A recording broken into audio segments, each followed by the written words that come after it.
Hello everyone, welcome back to this new video. साथियों, आप सभी का स्वागत है इस बूस्टर सीरीज के नए लेक्चर में। लेक्चर नंबर 14 है और मोस्ट इंपॉर्टेंट लेक्चर है। इसमें बहुत सारे इंपॉर्टेंट पॉइंट्स आपको डिस्कस करेंगे हम लोग। और जैसा कि आप सभी साथियों को पता है कि इसमें बात करते हैं टेस्ट सीरीज और PYQ कंप्लीट निचोड़ रहता है। और यहाँ से आपको आपके एग्जाम में प्रश्न देखने को मिलेंगे।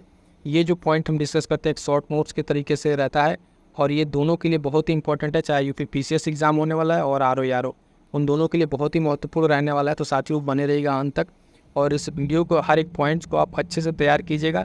और डेली सुबह उठ के जितने लोग अब तक इसका नोट्स बना लिया, PDF ले लें, उसको रिवाइज करते रहिए। यहाँ से आपको सीधे सीधे आपके परीक्षा में डायरेक्टली इनडायरेक्टली प्रश्न देखने को मिलेंगे। तो इसलिए कह रहा हूँ, बहुत ही इंपॉर्टेंट सेशन है, आप लोग बने रहिएगा। और टेस्ट सीरीज़ की बात है तो थोड़ा सा टाइम दीजिए। टेस्ट सीरीज जल्दी स्टार्ट, अभी तो चल ही रहा है टेस्ट सीरीज। RO के लिए भी जल्दी उस पर टेस्ट सीरीज आने वाला है।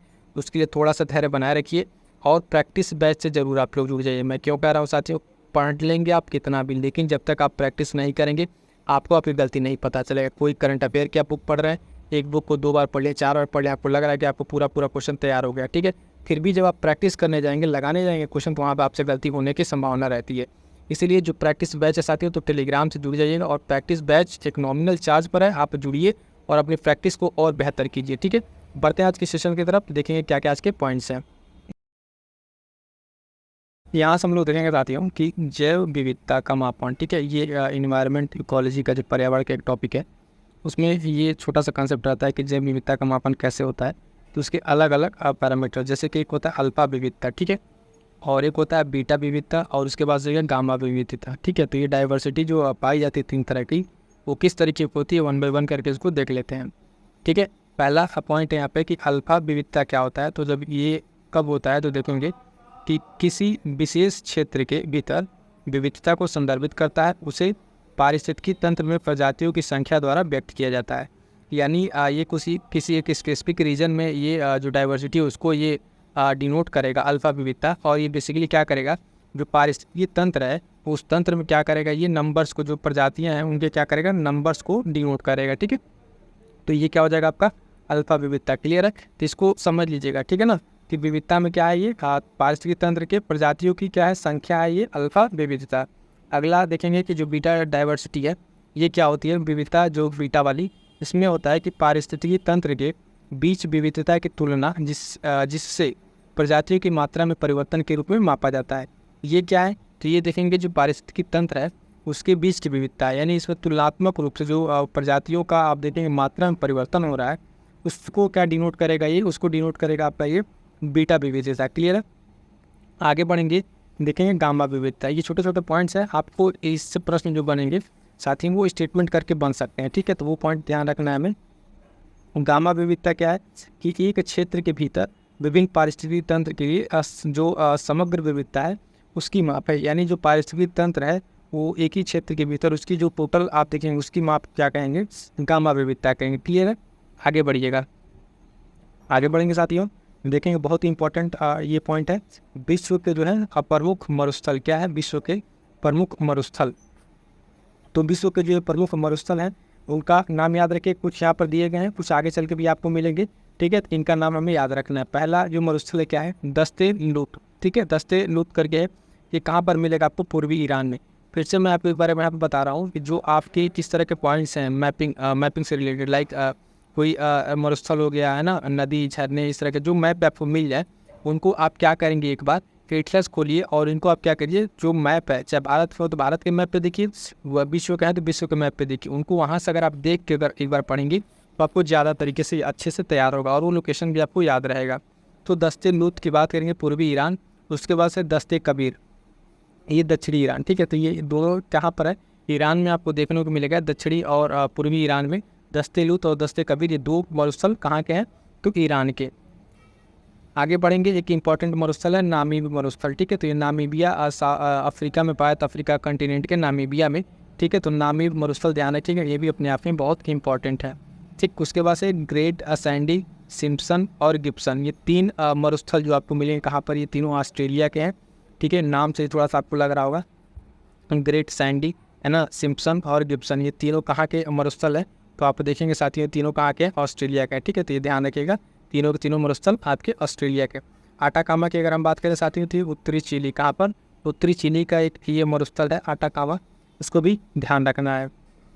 ठीक है, यहाँ से जो प्रश्न आपको मिलेंगे जनरली वो क्या होगा, मैच करने के लिए 4 स्टेटमेंट इधर मतलब रहेगा पॉइंट और 4 इधर, उसमें आपको मैच करना रहता है। जो इस तरीके से प्रश्न बनते हैं कि ABC करके जो दिया रहता है, ठीक है, कौन कहाँ पर स्थित है या फिर कौन किस जगह से है, इस तरह से प्रश्न यहाँ से बनते हैं। मुजावे और मुहावे, इसकी बात करेंगे तो कैलिफोर्निया USA में, कहाँ पर है साथियों, ये कैलिफोर्निया USA में।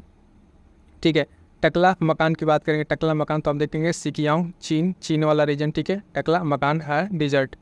ठीक, आगे बढ़ेंगे, एक और है जो है सोनोरन। ठीक है, सोनोरन मरुस्थल कहाँ पर है, एरिजोना एवं कैलिफोर्निया वाले रीजन में आपको मिलेगा ये सोनोरन क्या है, मरुस्थल। आगे बढ़ेंगे साथियों, देखेंगे उत्पादन से संबंधित प्रमुख देश और ट्रायंगल। कई ट्रायंगल से बरमूडा ट्रायंगल का आप नाम सुना होगा, तो इस तरह के कौन कौन सी जगह मिलकर ये ट्रायंगल बना रहे हैं, ठीक है, वो चीज़ ध्यान रखना है। ठीक है, इसमें क्या है और कौन कौन सा नाम है, तो पहला इसमें हमारे पास है, ठीक है, पहला क्या है कि अब बरमूडा त्रिभुज, ठीक, बरमूडा ट्रायंगल, ये क्या है, उत्तर पश्चिमी अटलांटिक महासागर में स्थित है। इसके विस्तार की अगर हम बात करेंगे साथियों, तो इसके विस्तार में आप देखेंगे कि ये बरमूडा है ना, मियामी दक्षिण फ्लोरिडा और सान जुआन है ना, प्लूटो रिको, ठीक है, इस जगह पे ये क्या है, ये विस्तृत है। तो ये ध्यान रखना है, वो मेजरली कहाँ है, उत्तर पश्चिम अटलांटिक में है बरमूडा ट्रायंगल, ये वाला पॉइंट इंपॉर्टेंट ज़्यादा है। और इसका विस्तार भी देख के चलेगा, बरमूडा मियामी और सान जुआन में इसका क्या है, विस्तार देखने को मिलता है। क्लियर है यहाँ तक, आगे बढ़ेंगे साथियों, कुछ और देखेंगे। एक है स्वर्णिम त्रिभुज, ठीक है, गोल्डन ट्रायंगल क्या है, ये स्वर्णिम त्रिभुज, ये जो है गोल्डन ट्रायंगल के नाम से जानता है। ये क्या है, अफीम उत्पादक देश है। ठीक है, क्या है, अफीम उत्पादक देश है। और उसमें कौन कौन से देश हैं, तो उनका जो विस्तार देखेंगे, म्यांमार, ठीक है, लाओस और थाईलैंड, ये 3 देश जो इसमें आते हैं, किसमें, गोल्डन ट्रायंगल में। ठीक है, स्वर्णिम त्रिभुज अफीम उत्पादक देश है, ध्यान रखिएगा। दो पॉइंट, ठीक है, पहला कि ये स्वर्णिम त्रिभुज क्या है, तो ये अफीम उत्पादक देश है। ठीक है, अफीम उत्पादक। और दूसरा पॉइंट किसमें, इसका विस्तार किसके देश में, तो म्यांमार, लाओस और थाईलैंड। ठीक है, तो ये पॉइंट ध्यान रखिएगा, बहुत छोटा पॉइंट है, पूछेगा। और एक है स्वर्ण अर्धचंद्र। ठीक है, स्वर्ण अर्धचंद्र क्या है, तो ये भी अफीम उत्पादक देश है, लेकिन इसका विस्तार कहाँ से कहाँ तक है, तो ये देखिएगा, ये ईरान, ठीक है, अफगानिस्तान और पाकिस्तान। ठीक है, ये अफीम उत्पादक देश भी हैं। और यहाँ पर जो बनता है वो स्वर्ण अर्धचंद्र बनता है। क्या बनता है, स्वर्ण अर्धचंद्र बनेगा साथियों। और यहाँ पर आपको क्या देखने को मिलेगा, ईरान, अफगानिस्तान और पाकिस्तान देखने को मिलेगा। क्लियर है। अगला एक ट्रायंगल है कोरल ट्रायंगल। क्या है ये, कोरल ट्रायंगल है। ठीक है, इसमें ये क्या है, कोरल जो रिच डाइवर्सिटी वाला इलाका है, वहाँ पे ये मिलेगा कोरल ट्रायंगल। इसका विस्तार की अगर हम बात करेंगे तो कौन किस देश में विस्तार है, तो देखेंगे फिलीपींस, इंडोनेशिया है ना, मलेशिया, पपुआ न्यू गिनिया, उसके PNG शॉर्ट में लिखते हैं, सोलोमन द्वीप और तिमोर लिस्ते, इतने सारे क्षेत्रों में इसका विस्तार है, किसका, कोरल जो समृद्ध रीजन है। ठीक है, आगे बढ़ेंगे तो जैसा कि हम आपको बता ही चुके हैं कि इसमें आप देखेंगे कि हम लोग जो टॉपिक करते रहते हैं वो सारे सब्जेक्ट्स करते हैं। जो पूरा कंप्लीट GS है उसके मिक्स टॉपिक आपको देखने को यहाँ मिलेंगे। क्या साथी, मिक्स टॉपिक। ठीक है, तो एक के बाद किसी और टॉपिक आता रहता है। अभी हमने क्या देखा, ज्योग्राफी का टॉपिक, तभी आगे हम लोग एंशिएंट इंडिया में, ठीक है, प्राचीन भारत में गुप्त काल के प्रशासनिक अधिकारी। तो जो सारे टर्मोलॉजीज हैं, ठीक है, चाहे गुप्त हो है ना, जो भी किंगडम रहा हो, उसका अगर आप देखें साथ में, तो उसके जो प्रशासनिक इकाई रहें और या प्रशासनिक अधिकारी रहें, वो जो टर्मोलॉजी है वो आपको ध्यान रखना है। ठीक है, जो शब्दावली एक तरह से कहें वो क्लियर होना चाहिए। आजकल प्रश्न उन्हीं पर बन रहा है, और प्रश्न थोड़ा सा और टेढ़ा करने के लिए 2-3 दे रहा है, मिलान करने को पूछ रहा है कि कौन सा गलत है ये भी बताइए। ठीक है, ये ट्रेंड UPSC फॉलो किया हुआ है, स्टेट वाले भी अब उसमें 2-3 मिक्स करके मिलान करने के लिए दे रहे हैं। तो गुप्त काल में देखेंगे प्रशासनिक अधिकारियों की अगर हम बात करेंगे साथियों, कुमार अमात्य क्या होता है, ये सर्वोच्च प्रशासनिक अधिकारी होता था किसमें, गुप्त काल में। ठीक है, कुमार अमात्य क्या है, ये अमात्य जो है सर्वोच्च प्रशासनिक अधिकारी होगा। महादंड नायक की अगर हम बात करेंगे साथियों, 3 न्यायाधीश है। क्या है, ये जो है आप देखेंगे क्या है, न्यायाधीश है। महासंधि विग्रहिक, ठीक है, महासंधि विग्रहिक क्या है, युद्ध एवं शांति जो संधि का अधिकारी है। ठीक है, युद्ध एवं शांति संधि का अधिकारी कौन है, महासंधि विग्रहिक। उसके बाद से अगला पॉइंट है जिसमें टर्मिनोलॉजी जो वो देखेंगे कि महाबलाधिकृत, ये क्या है, ये जो है आपका सेनापति है। क्या है, सेनापति है। और अध पटलिक जो है, अच पटलिक, ये क्या है, ये अकाउंटेंट है ना, उसका सर्वोच्च अधिकारी है जिसमें पटलिक आ रहा है। ठीक है, अक्ष पटलिक जो है ये क्या है, अकाउंटेंट, लेखा अधिकारी है और उस विभाग का सर्वोच्च अधिकारी होगा। तो महाबलाधिकृत सेनापति और अक्ष पटलिक की अगर बात करेंगे तो क्या है, लेखा अकाउंट्स है। प्रतिहार अगर बात करेंगे, यहाँ पे जो दिया है प्रतिहार और महाप्रतिहार, प्रतिहार की अगर बात करें तो राजमहल के अंदरूनी क्षेत्र का रक्षक है, और जो महाप्रतिहार है ये संपूर्ण राजमहल का रक्षक है। तो ये पॉइंट आपस में कोरिलेट करके आप थोड़ा सा याद रख सकते हैं। प्रतिहार ठीक है महल के अंदर का ये रक्षक है, और महाप्रतिहार जब होगा तो संपूर्ण राजमहल का क्या कर रहा है, ये रक्षक कर रहा है।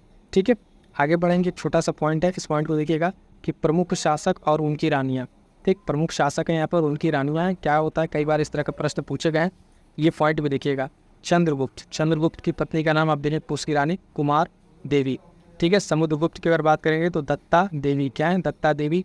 चंद्रगुप्त सेकंड की अगर बात करें साथी, तो चंद्रगुप्त सेकंड में कुबेर नागा। कौन है, कुबेर नागा, चंद्रगुप्त सेकंड। उसके बाद से है कुमारगुप्त प्रथम। तो कुमारगुप्त प्रथम की अगर हम बात करेंगे तो अनंत देवी हैं, और रुद्रसेन सेकंड। कौन, रुद्रसेन सेकंड की अगर बात करेंगे तो ये प्रभावती गुप्ता। कौन है, प्रभावती गुप्ता। ये कुछ प्रमुख जो है शासक हैं और उनकी रानियाँ। ये आपको ध्यान रखना है। अगर यहाँ से अगर प्रश्न जो बन रहा है तो इसमें से कोई एक देख आपको प्रश्न पूछ सकता है कि इसमें से बताइए निम्नलिखित में से कौन और राजा उनकी रानियाँ सुमेलित नहीं हैं। या फिर आपसे ऐसे प्रश्न पूछ ले कि यहाँ पे देखिए सीधे से नाम पूछ लें कि चंद्रगुप्त सेकंड की जो है रानी का नाम क्या था, तो कुबेर नागा। तो ये पॉइंट ध्यान रखिएगा। छोटा सा पॉइंट है लेकिन ध्यान रखने योग्य है। ये भी एक छोटा सा पॉइंट देखेंगे कि राजा और उनके अन्य नाम। जो राजा थे उन सबों के अन्य अन्य कुछ नाम है, तो उन नाम को जो अन्य नाम है वो नाम भी इंपॉर्टेंट है। जैसे कि अगर देखेंगे आप तो चंद्रगुप्त, चंद्रगुप्त की अगर आप बात करें तो इसको कहा गया सैंड्रो कोट्स। ठीक है, क्या सैंड्रो कोट्स कहा गया। उसके बाद से है बिंदुसार, बिंदुसार को अमित्रघात कहा गया। इस नाम भी से भी इसको जाना जाता है, किससे, अमित्रघात से। अशोक को जैसे प्रियदर्शी। ठीक है, प्रियदर्शी या प्रियदर्शी। इसके बाद से क्या चाणक्य, चाणक्य को आप देखते हैं विष्णुगुप्त या कौटिल्य के नाम से जानता है। इसकी एक इंपॉर्टेंट बुक है, ठीक है, जो राजनीति पर है ना, और बुक का नाम है, आप कमेंट करके बताएंगे। ठीक है, बहुत ही फेमस बुक है। ऐसा नहीं कि आप लोग नहीं जानते होंगे, लेकिन हम चाहेंगे कि ये चाणक्य की बुक का नाम है, ठीक है, उसको कमेंट करके बताएं। और ध्यान दीजिएगा वो बुक जो है राजनीति से संबंधित है। किससे, राजनीति से संबंधित है। ये आपके लिए मैं छोड़ रहा हूँ, कमेंट करके बताइएगा। आगे बढ़ेंगे, देखेंगे नेक्स्ट पॉइंट। इसमें क्या है, राजा और उनसे संबंधित अभिलेख। ये मोस्ट इंपॉर्टेंट है। ठीक है, इस तरह यहाँ से प्रश्न बनते ही बनते हैं। ठीक है, तो ये पॉइंट ध्यान रखिएगा। कुमारगुप्त प्रथम जो मंदसौर का अभिलेख है, कहाँ का अभिलेख, तो साथियों हम बात कर रहे हैं मंदसौर अभिलेख की। ठीक, तो मंदसौर अभिलेख किससे संबंधित है, तो कुमारगुप्त फर्स्ट से। पतिक, इससे कौन से संबंधित है, तक्षशिला अभिलेख। क्या है साथियों, तक्षशिला का अभिलेख इससे संबंधित है। अगला पॉइंट है चंद्रगुप्त सेकंड। क्या है, चंद्रगुप्त सेकंड की बात करेंगे, उदयगिरी गुहा अभिलेख। कौन है, उदयगिरी जो गुहा अभिलेख है वो किससे, चंद्रगुप्त सेकंड से संबंधित है ना। अगला पॉइंट है समुद्रगुप्त। इससे क्या है, हिरण अभिलेख। मोस्ट इंपॉर्टेंट ये अभिलेख है। ठीक है, हिरण अभिलेख ध्यान रखिएगा। ठीक है, तो ये कुछ आप देखेंगे यहाँ पर साथियों क्या है कि कुछ राजा हैं और ये इंपॉर्टेंट है, और इनसे जो संबंधित अभिलेख है ये बहुत ही महत्वपूर्ण है। मंदसौर अभिलेख फिर से देखिएगा, कुमारगुप्त फर्स्ट, तक्षशिला अभिलेख पतिक, है ना, चंद्रगुप्त सेकंड उदयगिरी, और गुहा अभिलेख। समुद्रगुप्त की बात करेंगे तो हिरण अभिलेख। क्लियर है, आगे बढ़ेंगे। छोटा सा पॉइंट और है, देखेंगे कृष्णदेव राय के अष्टदिग्गज। ठीक है ना, पूरे इतिहास में आप देखेंगे तो ये अष्टदिग्गज बहुत ही फेमस है। इनका नाम एक बार थोड़ा सा देख लीजिए आप। पहला नाम है जो अष्टदिग्गजों में वो है अल्लशानी पेदन्ना। ठीक है, तो उसके बाद से नंदी तिम्मन। ठीक, नंदी तिम्मन भट्ट मूर्ति। ठीक है, भट्ट मूर्ति करके है ये। ठीक है, तो ये भी ध्यान दीजिएगा, भट्ट मूर्तिकार के ये नाम है, ये इनका ये ध्यान रखिएगा। उसके बाद से माध्यगरी। ठीक है, ये तमिल का नाम है, तो थोड़ा सा नाम आपको अटपट लग सकता है, लेकिन ये नाम इसे याद रखिएगा, क्योंकि जब अब जो प्रश्न बन रहा है साथियों, देखिएगा प्रश्न का लेवल जो है वो थोड़ा सा डीप जा रहा है। ठीक है, तो अब क्या कर रहा है कि जो प्रशासनिक अधिकारी रह रहे हैं या उनसे जो संबंधित कार्य रह रहे हैं उस पर ज़्यादा फोकस हो रहा है। तो इस तरीके से क्योंकि जो सारी सीधी सीधी चीज़ें हैं उस ऑलमोस्ट सबको रटी रटाई है, सबको पता है, लूसेंट पे है, PYQ में है। तो अब थोड़ा सा प्रश्न सामने से ही आएगा। अब अगर यहाँ से प्रश्न आए तो कौन ऐसा होगा जो अगर कृष्णदेव राय का नाम सुना हो और उनके अष्टदिग्गजों के बारे में ना सुना हो, लेकिन अब उसके जब अंदर उतरेगा, अष्टदिग्गजों का नाम पूछेगा, उसमें कुछ दे देगा, तो वहाँ पे थोड़ी सी डिफ़िकल्टी हो जाएगी। ठीक है, अगला जो 2-3 नाम है उसको देखिएगा, अच्चल राजू रामचंद्र। ठीक है, पिंगली सुरन, है ना, दूरजटी या दूरजटी। उसके बाद से तेनाली रामकृष्ण। तो ये नाम तो आप लोग कईयों ने बहुत बार सुना होगा, तेनाली रामकृष्णन। ठीक है, तो ये उसी अष्टदिग्गज में से एक है, और इनके कारनामे कितने प्रसिद्ध हैं आप सभी जानते हैं। ठीक है, तो ये पॉइंट ध्यान रखिएगा, अष्टदिग्गज कृष्णदेव राय से संबंधित। उसके बाद से अगला पॉइंट है वेदों से संबंधित पुरोहित। ठीक है, वेदों से संबंधित जो वेद हैं, 4 वेद हैं, उनसे संबंधित पुरोहित को अलग अलग वेद से संबंधित पुरोहित को अलग अलग नाम दिया जाता है साथियों। वो नाम में आप देखेंगे। ठीक है, होता या उत्तरी जो है ऋग्वेद के पुरोहित को कहते हैं, है ना। इसके बाद से अथर्वयुग देखेंगे, ये यजुर्वेद से संबंधित है। उद्गाता जो है सामवेद, है ना, और ब्रह्म करके है ये अथर्व वेद से। ठीक है, अथर्व वेद से। इन वेदों के साथ यूँ क्या है, अलग अलग उपवेद भी है। ठीक है ना, इनसे संबंधित वो भी इम्पोर्टेंट है। ठीक है, वो अभी आगे कभी चल के हम उसको कवर अप करेंगे। क्लियर है, तो ये 4 पॉइंट याद रखिएगा, बहुत ही महत्वपूर्ण होने वाला है। अगला पॉइंट देखेंगे कि सल्तनत काल में सर्वाधिक शासन करने वाला वंश कौन सा। ठीक, तो उनका एक क्रोनोलॉजिकल ऑर्डर है। ठीक है, क्रम के अनुसार है। ये एक बार पहले जब हम इनका अलग अलग डायनेस्टी बताए थे तो वहाँ पे हम इस चीज़ को आपसे डिस्कस किए थे। ठीक है, वहाँ पे हालांकि वर्ष नहीं लिखा था, सीधा सीधा लिखा था। तो सबसे ज़्यादा जो राज करने वाला तुगलक वंश देखेंगे आप, लगभग 94 वर्ष है। तो दिल्ली सल्तनत में सबसे ज़्यादा जो राज करने वाला शासन वंश कौन सा है, ठीक, तुगलक वंश। और सबसे कम कौन सा है, तो खिलजी वंश देखेंगे, लगभग 30 वर्ष। ठीक है, इनका एक ऑर्डर देख लीजिए। गुलाम वंश बात करेंगे 84 वर्ष। लोधी वंश के ऊपर देखा जाए तो 76 वर्ष के आसपास, और सैयद वंश देखेंगे तो 36 वर्ष। सबसे कम में वही है आपका 30 वर्ष, कौन, खिलजी वंश। तो ये ऑर्डर कई बार आपको देगा, ये नाम देगा और इसको कहेगा कि शासन के कालानुक्रम में इनको व्यवस्थित कीजिए। तो वहाँ पे आपको पता होना चाहिए कौन कितना साल जो है जो वंश आपका यहाँ पे शासन किया है, सबसे टॉप पर कौन है और सबसे लो पे कौन है, ये दोनों याद रखेंगे तो आपका काम बन जाएगा। तुगलक वंश 94 वर्ष सबसे ज़्यादा, प्लस सबसे ज़्यादा हाईएस्ट में, और सबसे कम में कौन है, खिलजी वंश है। क्लियर है, आगे बढ़िएगा। अगला पॉइंट है साथियों, मौर्योत्तर कालीन जो अभिलेख है। क्या है, मौर्योत्तर कालीन अभिलेख है ये अभिलेख आप देखेंगे कौन कौन से हैं, मौर्योत्तर जो पोस्ट मौर्यन है। ठीक है, पोस्ट मौर्यन में कुछ अभिलेख देखने को मिला है। अयोध्या अभिलेख, बात करेंगे अयोध्या अभिलेख की, तो किससे संबंधित है, धनदेव से। किससे, धनदेव से संबंधित है। बेशनगर अभिलेख देखेंगे हेलियोडोरस, किससे, हेलियोडोरस से संबंधित है। सिनकोट अभिलेख, कौन अभिलेख है साथियों, सिनकोट अभिलेख की अगर हम बात करेंगे तो ये संबंधित आपका मीनांडर से। किससे, मीनांडर से। नानाघाट अभिलेख की अगर आप बात करेंगे आप तो नायनिका। ठीक है, कौन, नायनिका या नागीनिका। ठीक है, नागीनिका या नायनिका से संबंधित है नानाघाट अभिलेख। पंजतर अभिलेख की बात करेंगे तो कुषाण से संबंधित है। किससे, कुषाण से संबंधित है। ये पॉइंट भी ध्यान रखिएगा, ये छोटा सा पॉइंट आपको दिख रहा है लेकिन यहाँ से आपको एक प्रश्न बन सकता है। ठीक है, बहुत ही महत्वपूर्ण, खास कर ये दोनों, अयोध्या और बेशनगर अभिलेख। ठीक है, धनदेव और हेलियोडोरस। और इस बार जिस तरीके से अयोध्या चर्चा में रहा तो नाम भले इसमें अयोध्या है लेकिन ये अभिलेख याद रखिएगा धनदेव का है ना, ये इस बार पूछा जा सकता है। आगे बढ़िएगा, देखेंगे नेक्स्ट। यहाँ पर क्या है साथियों कि पर्यावरण, अब आगे से पर्यावरण में एक पॉइंट है कि पर्यावरण से संबंधित प्रमुख व्यक्तित्व, जो आपका पर्यावरण है उससे संबंधित अलग अलग व्यक्तित्व है ना, अलग अलग नाम से जाने जाते हैं। इन लोगों का नाम देखिएगा और क्या देखिएगा, किस क्षेत्र से ये संबंधित है। ठीक है, तो देखिएगा पहला है कि dolphin man of India. Dolphin man of India किनको कहा जाता है, तो रविंद्र कुमार सिन्हा को। किसको, रविंद्र कुमार सिन्हा को जो है साथियों डॉल्फिन मैन ऑफ इंडिया के नाम से जाना जाता है। उसके बाद से पॉइंट अगला, भारत में पारिस्थितिकी तंत्र के जनक कौन है, तो डॉक्टर रामदेव मिश्रा। नाम याद रखिएगा, भारत में ये क्या है, पारिस्थितिकी तंत्र के जनक कौन है, डॉक्टर रामदेव मिश्रा। अगला पॉइंट है, विश्व में हरित क्रांति के जनक कौन है, तो डॉक्टर नॉर्मन बोरलॉग। और भारत में कौन है, तो भारत में भी है, उनको जान लीजिए, भारत में कौन है, एम एस स्वामीनाथन। ठीक है, कौन है, भारत में हरित क्रांति के जनक कौन है साथी, तो एम एस स्वामीनाथन। एक ठीक है, चलिए आगे पॉइंट डिस्कस कर देंगे। तो हरित क्रांति जो कि विश्व में और भारत में दोनों नाम क्लियर है ना। और ये इंपॉर्टेंट ये नाम है कि ये देखिए भूलेगा आपसे, रामदेव मिश्रा वाला। ठीक है, ये भारत में पारिस्थितिकी तंत्र के जनक है। Dolphin man of India Ravindra Kumar Sinha हो गया। आगे बढ़िएगा, अगला पॉइंट है कि प्रसिद्ध पक्षी विज्ञान विशेषज्ञ कौन है, तो डॉक्टर सलीम अली। ठीक है, सलीम अली पक्षी अभ्यारण्य है, ये किस राज्य में है, ठीक है, आप कमेंट करके बताइएगा, है ना। डॉक्टर सलीम अली पक्षी जो अभ्यारण्य है ये किस राज्य में है, आप कमेंट करके बताइएगा। प्रसिद्ध पक्षी विज्ञान विशेषज्ञ रहे हैं डॉक्टर सलीम अली। और टाइगर मैन ऑफ इंडिया की अगर बात करें साथियों, टाइगर मैन ऑफ इंडिया तो कैलाश संखाला। ठीक है, कैलाश संखाला को टाइगर मैन ऑफ इंडिया के नाम से जाना जाता है, ये पॉइंट भी ध्यान रखिएगा। अगला पॉइंट है कि भारत में श्वेत क्रांति दुग्ध क्रांति के जनक कौन है, तो डॉक्टर वर्गीस कुरियन। ये जो श्वेत क्रांति के लिए या दुग्ध क्रांति के लिए, दोनों श्वेत क्रांति किससे संबंधित है, ये भी प्रश्न पूछा जाता है। तो श्वेत क्रांति आपका किससे संबंधित है? दूध से संबंधित है, ठीक है। और इसके जनक कौन है? तो डॉक्टर वर्गीस कुरियन है। कौन है? डॉक्टर वर्गीस कुरियन।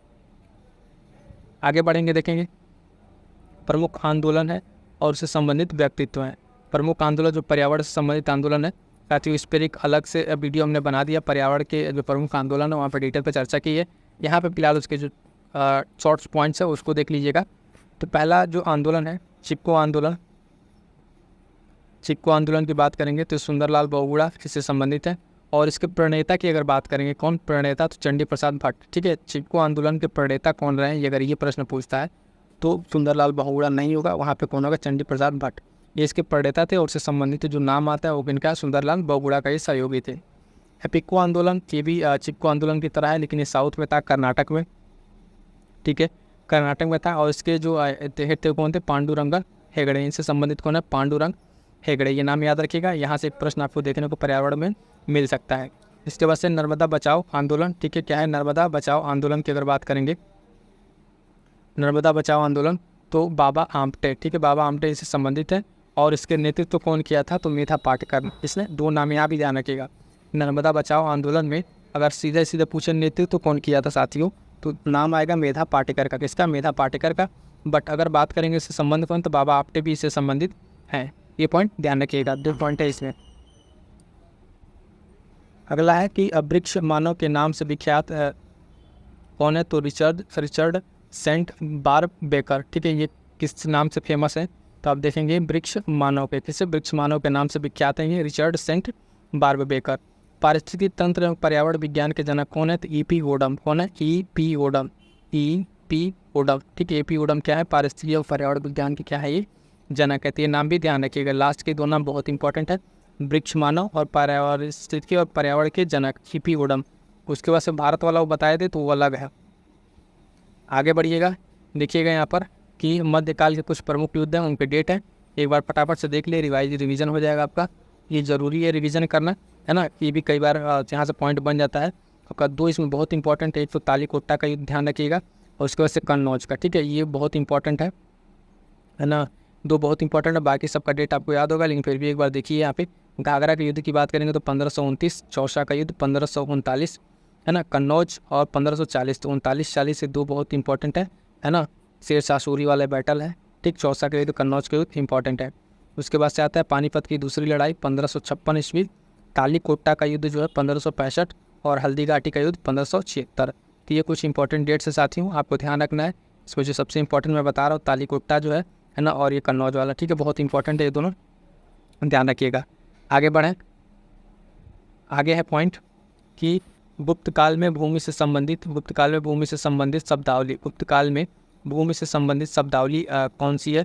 तो कुछ शब्दावली है गुप्त काल की, ठीक है। ये इसका अलग अलग मीनिंग है। ये शब्दावली परीक्षा में पूछा जाएगा और पूछा जा रहा है। तो जो शब्दावली अगर क्षेत्र की बात करें तो एक ऐसी भूमि है, तो समझिएगा क्षेत्र जो है आपका वो कृषि करने योग्य भूमि को क्या कहते हैं? क्षेत्र कहते हैं। वास्तु की अगर बात करें तो ये जो है वास करने योग्य जो भूमि होती है तो उसको क्या कहा जाता है? वास्तु, ठीक। उसके बाद से कि चारागाह भूमि, तो चारागाह भूमि आप जान ही रहे, पशुओं के चारा के से संबंधित है, उनके चारा योग्य भूमि को चारागाह भूमि कहते हैं। और लास्ट का जो तो है साथियों, ये बहुत ही महत्वपूर्ण, मोस्ट इंपॉर्टेंट लगा लीजिएगा, ये पूछेगा आपसे, अपरहत और सील, ठीक है। अपरहत क्या है? ऐसी भूमि जो जंगली होती है, क्या होती है? जंगल वाली भूमि होती है, उसको क्या कहते हैं? अपरहत। क्या कहते हैं? अपरहत, ये मोस्ट इंपॉर्टेंट है। सील क्या है? तो सील के बारे में अगर आप देखेंगे तो ये एक ऐसी भूमि है जो जोतने योग्य नहीं होती। क्या होती है? जो कल्टीवेशन के योग्य नहीं है, तो वो कौन सी भूमि है? सील भूमि है, ठीक है। तो ये 2 लास्ट का बहुत इंपॉर्टेंट है। क्षेत्र सिंपल याद है, कृषि योग्य है। सील क्या है? ये जोतने योग्य नहीं है। और जो जंगली भूमि वो क्या है? अपरहत है। क्लियर है इतना? तो आई होप सो कि सारे पॉइंट्स आपको क्लियर हो गए होंगे। आगे बढ़िएगा, महत्वपूर्ण पर्यावरणीय शब्दावली, पर्यावरण से संबंधित कुछ शब्दावली को देखिए, ठीक है। ये भी इम्पॉर्टेंट है। यहाँ से भी आपको क्या होगा? प्रश्न देखने को मिलते हैं, ठीक है। तो इम्पॉर्टेंट है, ध्यान दीजिएगा। इसमें पॉइंट कह रहा है कि सतत विकास, सतत विकास सबसे पहले आता है। इसका मतलब क्या है? तो समझिए सतत विकास क्या है कि जो भावी पीढ़ी, आने वाली पीढ़ी है, उसकी आवश्यकता को ध्यान में रखते हुए जो संसाधनों का उपयोग करना है, वही क्या? सस्टेनेबल डेवलपमेंट है। यानी सतत विकास क्या है? या आप अपनी जो ज़रूरत है उसको भी पूरा कीजिए, लेकिन जो आने वाली पीढ़ी है उसकी ज़रूरतों का भी ध्यान रखिए और उसके लिए संसाधन को उसी तरीके से बचा के रखिए। अगला है, ये मोस्ट इंपॉर्टेंट लगाएगा, ब्रटलैंड कमीशन, ठीक है, ब्रटलैंड कमीशन 1987 का। ये इसके द्वारा एक रिपोर्ट पब्लिश हुई थी, आवर कॉमन फ्यूचर, ठीक है, आवर कॉमन फ्यूचर। इसी रिपोर्ट में इस बात को सतत विकास को दिया गया था, ठीक है। तो ये बहुत ही इंपॉर्टेंट है, ब्रटलैंड कमीशन, ठीक है, याद रखिएगा 1987। तो इसका एक टैगलाइन याद रखिएगा, आवर कॉमन फ्यूचर, इसकी रिपोर्ट का नाम है आवर कॉमन फ्यूचर। इसी में आया था सतत विकास के बारे में, ठीक है। एक और टर्म है इको मार्क।